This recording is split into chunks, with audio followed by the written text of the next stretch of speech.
Hi everyone, in this short video I'm going to show you how we can protect workbook with a password. As you see, when I open this Excel sheet, it asks me to insert password to show us the data. Let's do it. For example, I want to protect this Excel sheet, just open it, then from File,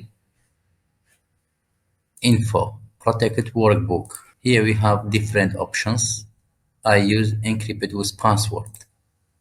Just insert the password. Please remember this password, otherwise you can't recover the password and you will lose your workbook. Okay, confirm your password. Now it's protected. If I want to close the Excel workbook, it asks me to save it. Now if I open it, it asks me to insert password.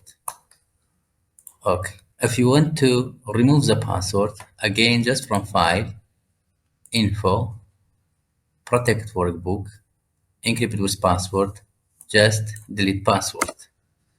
Okay, now the protection is removed. Please don't forget to like the video and leave a comment. Have a nice day.